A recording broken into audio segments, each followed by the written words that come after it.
How you doing today? I feel like I'm just getting started with my streams and content, so I've decided to take this opportunity to answer the most frequently asked questions that I receive during my streams. Let's get into it. I was a Christian from about as far back as I can remember until the age of 19. There were a few reasons that I left Christianity, and I go over those more in depth in another video, but the most important part of that story is the fact that there was no convincing evidence for the existence of the God that I used to believe in, much less any God. I never quite know how to answer this question whenever I get it, and I get it quite often as a follow-up to the previous question. I just looked at the evidence and found none of it convincing, for a multitude of different reasons.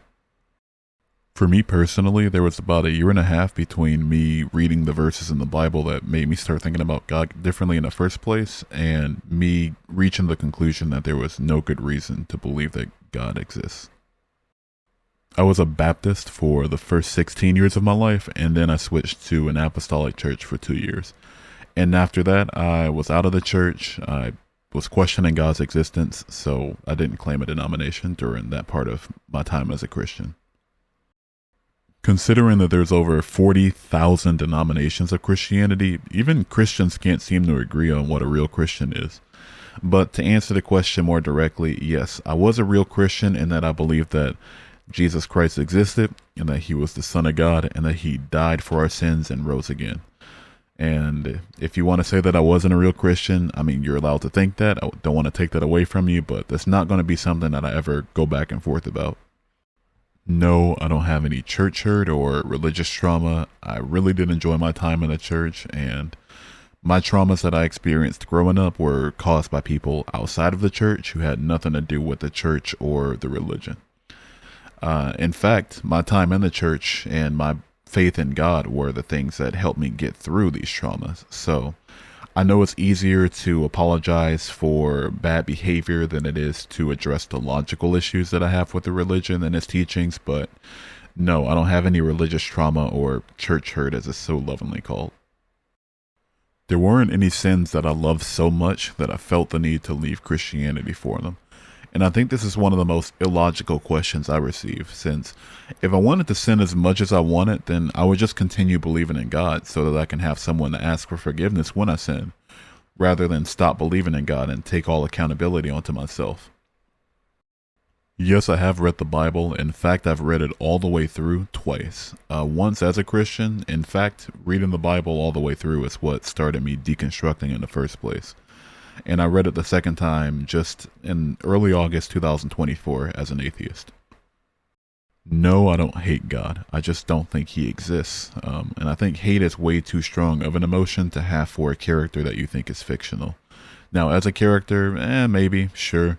You know, he's done some pretty messed up things throughout the Bible. Pretty hateable character for sure. But as a real being, no, I don't hate God. There's a joke I make whenever I hear this question, and that joke is that if humanity ever put its differences aside and agreed on one true religion and one true denomination, then I'd be convinced that God is real, because a God can be the only thing that can cause such a thing. But to answer the question directly, some sort of tangible evidence, maybe God or some representative of his coming down and tapping me on the shoulder and having a conversation with me, or some sort of supernatural event happening that can only possibly be attributed to a God is what would convince me. If God as he's described in the Bible were proven to be real, I would definitely acknowledge his existence, but then it would become a moral issue that would separate me from being a Christian or a worshiper of his, since then it would come down to a moral issue. You know, why did you condone these horrible things? Why did you do these horrible things? Why did you command these other horrible things? The only possible way I could go back to being a Christian, even if God were proven to be real, is if he said that maybe the Bible is false, a misrepresentation of who he was as a person, then I'd consider it. This answer tends to vary from person to person, atheist to atheist, but me personally, no, I don't believe in anything supernatural or divine or paranormal or magical in nature. I don't believe in spirits. I don't believe in souls. I don't believe in ghosts. I don't believe in demons. I don't believe in angels. I don't believe in anything that from the outside in looks to be superstitious.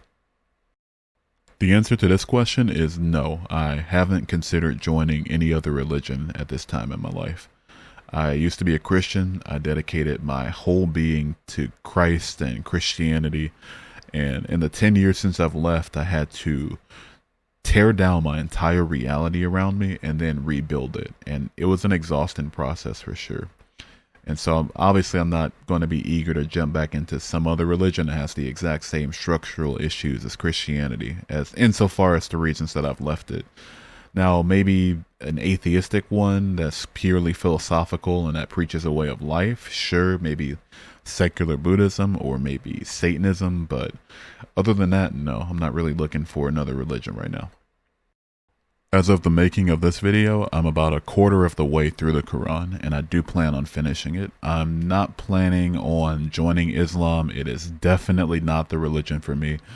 I'm just reading it for the same reason that I read the Bible a second time as an atheist, which is to better understand the reasons why people are dedicating themselves to these doctrines.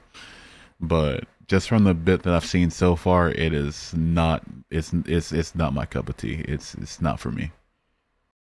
I am indeed agnostic. I don't know if there's a God out there. I think that's honest of me to say. I just don't personally think there is. So it is indeed possible to be both agnostic and an atheist. To be agnostic just means that you don't know. And to be an atheist just means that you don't believe in any God or God figures. So one is a claim on your knowledge. The other is a claim on your belief. Knowledge and belief aren't the same thing, so they're not mutually exclusive, so it is possible to be both.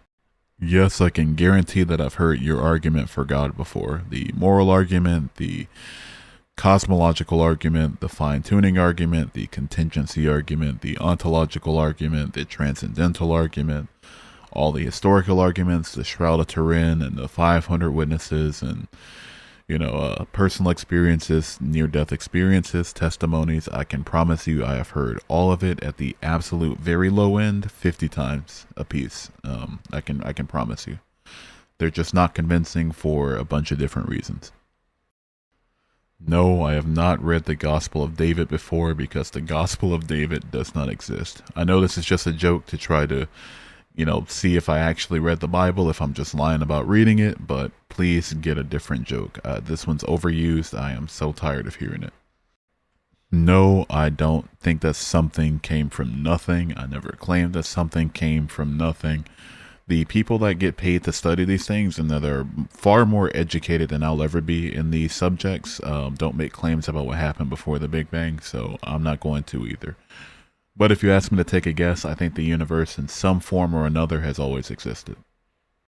No, I don't believe in the Big Bang because the Big Bang isn't a religion or any other belief system. It's an event that happened and is confirmed to have happened by the people that get paid to study this and have studied it for years and years and years through things like cosmic background microwave radiation. So I don't believe in the Big Bang. I acknowledge that the Big Bang indeed happened. The reason I don't look at trees or flowers or babies or anything like that and think that there's a God that must have created it is because there's nothing about beauty that makes me think that there has to be some sort of higher being to have created it. As long as it can be explained sufficiently by science, then there's no reason for me to insert a God into that equation.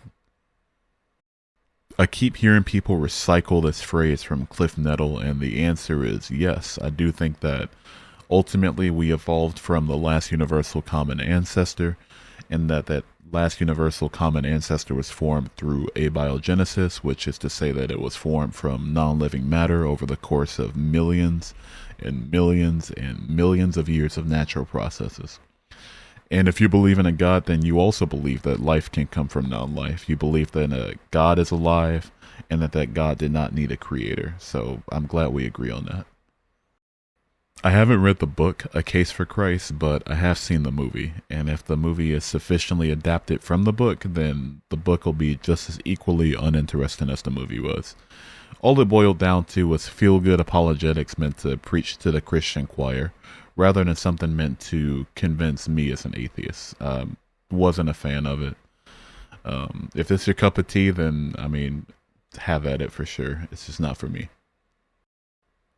Who am I to question God? I am a human being with a brain that can think and form ideas and mentally digest on different concepts, which would have to include whether or not I want to follow a God solely because he created me. Despite all of the other claims made about this God. And if the God that you believe in did indeed create my brain this way, and did indeed give me the autonomy and the quote-unquote free will to question him, then you shouldn't have an issue with me questioning God. If I got the opportunity to speak to God either on Judgment Day or sometime before then, I would ask why he chose to make such a horribly inefficient system for salvation.